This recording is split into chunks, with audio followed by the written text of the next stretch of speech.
노년은 누구에게나 반드시 찾아오는 길이었다. 젊음은 잠시 머물다가는 봄꽃 같고 노년은 그 뒤에 이어지는 긴 여름과 가을 같았다. 그러나 그 길이 복되고 평안한지 아니면 쓸쓸하고 고통스러운지는 결코 운명이나 우연으로만 결정되지 않았다. 다산 정약용은 말하였다. 사람의 일생은 흐르는 물과 같다. 처음에는 웅장한 물줄기처럼 힘차지만 끝에 가서는 맑고 깊게 흐르는 자도 있고 차갑게 말라버리는 자도 있다. 이 말은 우리에게 묻고 있었다. 젊을 때는 누구나 힘차고 기세가 있지만 노년에 이르러서는 과연 어떤 모습으로 남을 것인가? 사람은 그 삶의 방식에 따라 맑게 흐르기도 하고 메말라 버리기도 하는 것이다. 노년운이 좋다는 말은 단순히 돈이 많다는 뜻이 아니었다. 명예나 지위가 높다는 것도 아니었다. 노년운이 좋다는 것은 마음을 평안히 하고 사람들에게 존경을 받으며 세월이 흘러도 외롭지 않은 삶을 의미하였다. 정약용은 늘 강조했다. 사람이 나이 들어서까지 존경을 받는 것은 젊을 때 쌓아온 덕과 마음가짐에 달려있다고. 그는 덕을 밭을 가꾸는 일에 비유했다. 봄과 여름에 씨를 뿌리고 돌보아야 가을에 수확을 거둘 수 있듯 사람 또한 젊어서는 씨를 뿌리고 노년에는 그 열매를 거두어야 한다는 뜻이었다. 노년에 복을 누리는 사람은 누구인가? 정약용은 그 답을 아주 명확하게 남겼다. 사람은 덕을 심어야 한다. 그것이 뿌리가 되고 줄기가 되어 결국 노년의 열매를 맺는다. 젊음은 늘 자기 자신을 위해 살아가는 시기였다.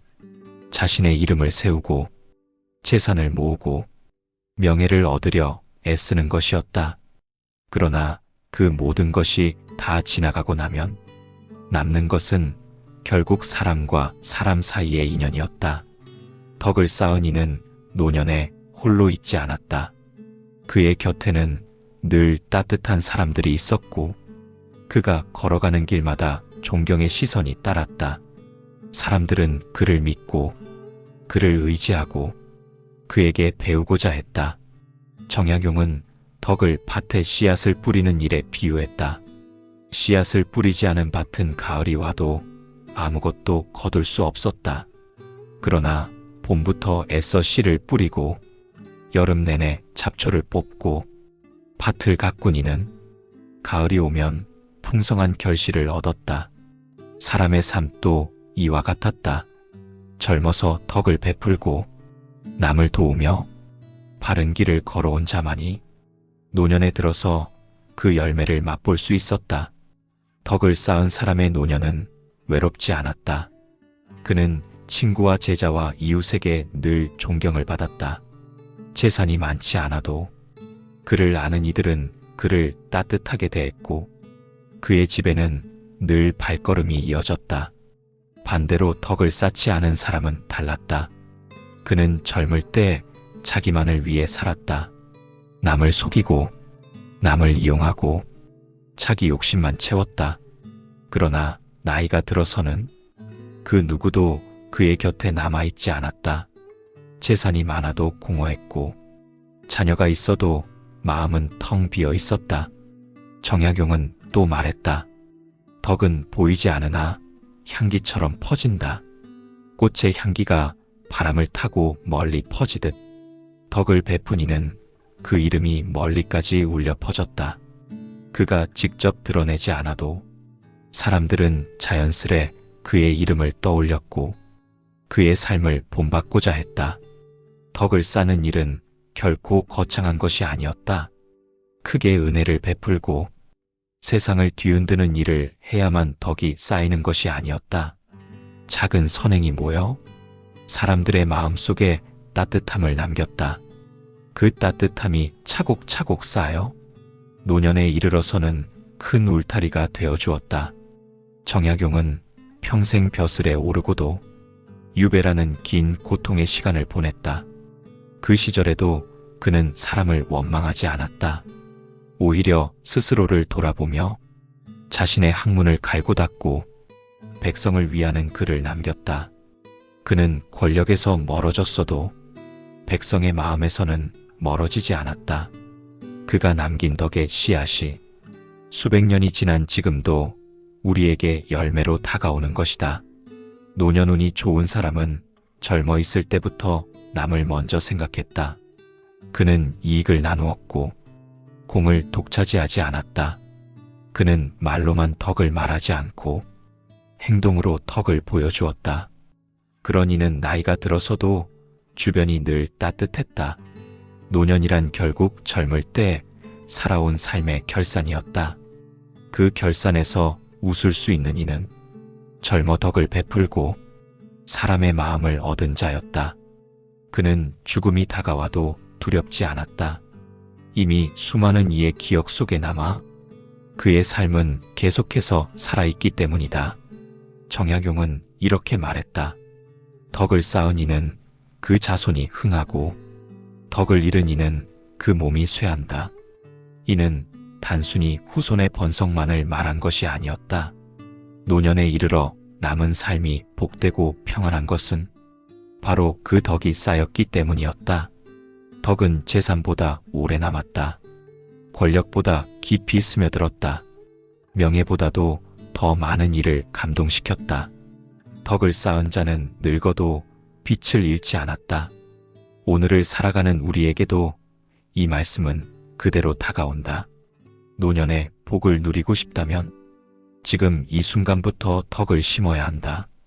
가까운 가족에게 따뜻하게 대하고 이웃에게 친절을 베풀고 주어진 일에 성실히 임하는 것. 이 작은 일들이 모여 노년의 큰 복으로 돌아오는 것이다. 노년운이 좋은 사람은 우연이 되는 것이 아니었다. 그것은 젊어서부터 준비된 삶의 결과였다. 그러므로 오늘 우리가 어떤 씨앗을 뿌리느냐에 따라 내일의 노년이 달라진다. 꽃을 심으면 꽃이 피고 잡초를 심으면 잡초가 무성하듯 덕을 심은 자는 복을 누리고 이익만 좇은 자는 쓸쓸함을 맞이하게 된다. 노년의 복은 바로 지금부터 쌓아가는 덕 속에 있었다. 노년운이 좋은 사람의 두 번째 특징은 바로 마음을 다스린 사람이다. 정약용은 늘 강조했다. 사람은 날마다 자신을 살펴 허물을 고쳐야 한다. 스스로를 다스리지 못하면 노년에도 평안을 얻지 못한다. 사람의 인생은 결국 마음의 그림자였다. 마음을 어떻게 지니느냐에 따라 그 사람의 노년이 편안하기도 하고 괴롭기도 했다. 젊을 때는 욕심이 앞섰다. 남보다 더 잘나고 싶고 더 많은 것을 가지려 하고 명예와 권세를 손에 넣고자 했다.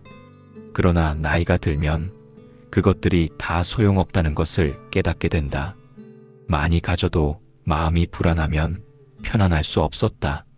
정약용은 이렇게 말했다. 작은 일에도 마음이 요동하면 큰 도를 이루지 못한다. 노년이 되어서도 불안과 분노에 휩싸여 있다면 그의 삶은 결코 평온할 수 없었다. 마음을 다스린 사람은 작은 일에도 흔들리지 않았다. 그는 누군가의 말 한마디에도 화를 내지 않고 사소한 일에도 불평하지 않았다. 세상사가 뜻대로 되지 않아도 이 또한 지나가리라 하며 담담히 받아들였다. 그런 이의 노년은 고요한 호수 같았다. 마음을 다스리지 못한 이는 달랐다. 나이가 들수록 집착과 불만이 커졌다. 자녀에게 기대하고 이웃을 원망하며 세상에 대해 늘 불평을 늘어놓았다. 그는 가진 것이 많아도 만족하지 못했고 가족이 곁에 있어도 늘 외로움을 토로했다. 그런 이는 노년운이 따라주지 않았다. 마음을 다스린 사람은 비교하지 않았다. 옆집 노인이 아파트를 새로 장만했다 해도 친구가 자녀 덕을 본다 해도 그는 마음 흔들리지 않았다. 자신의 삶에 감사하며 자신이 가진 것 안에서 평화를 찾았다. 그는 단순한 밥상에서도 행복을 느끼고 작은 산책길에서도 감사함을 느꼈다. 정약용은 인간의 마음을 거울에 비유했다. 마음은 거울과 같아 맑으면 사물이 바르게 비친다. 그러나 마음이 흐리면 세상은 모두 비뚤어져 보인다. 마음을 다스린 사람은 맑은 거울을 지녔다. 노년에 이르러도 그는 세상을 바르게 보았다. 사람을 탓하지 않고 세상을 원망하지 않았다. 그런 이의 얼굴은 늙어도 맑았다. 주름은 깊었지만 눈빛은 온화했고 그가 말하면 사람들은 마음이 편안해졌다. 그의 존재만으로도 주변이 따뜻해졌다. 이것이 마음을 다스린 이가 누리는 노년의 평안이었다. 정약용은 유배지에서도 마음을 잃지 않았다. 권력에서 밀려나고 벼슬길이 끊겼지만 그는 분노와 원망에 사로잡히지 않았다.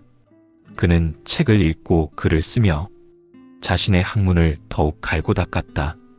그 마음에 평정이 있었기에 그는 긴 유배 생활에서도 지혜의 열매를 맺을 수 있었다. 노년운이 좋은 사람은 바로 이런 이였다. 세월의 풍파 속에서도 마음을 다스리며 흔들리지 않는 자.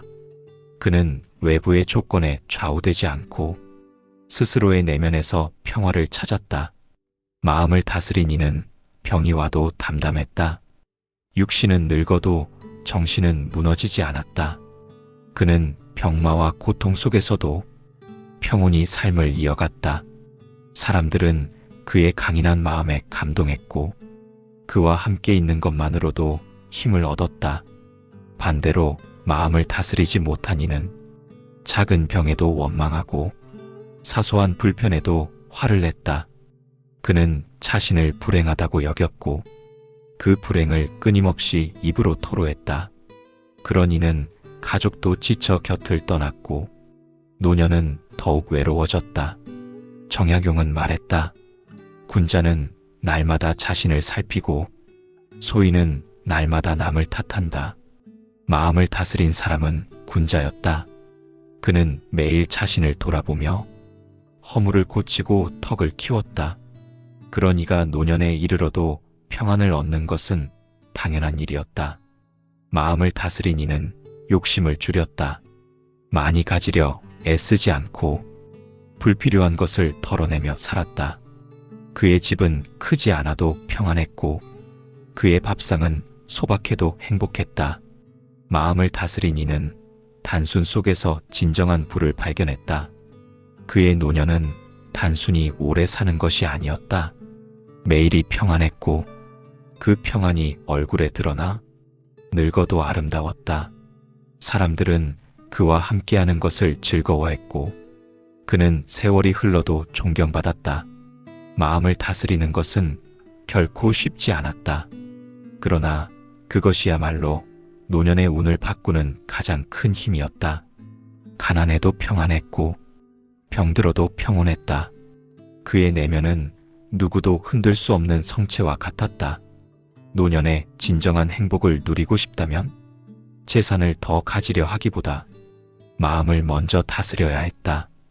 분노를 줄이고 탐욕을 내려놓으며 남과 비교하는 마음을 버려야 했다. 그 순간부터 노년의 평안은 스스로 다가왔다. 정약용이 남긴 가르침은 단순했다. 마음을 다스리면 노년이 편안하다. 그는 자신의 삶으로 이 진리를 보여주었다.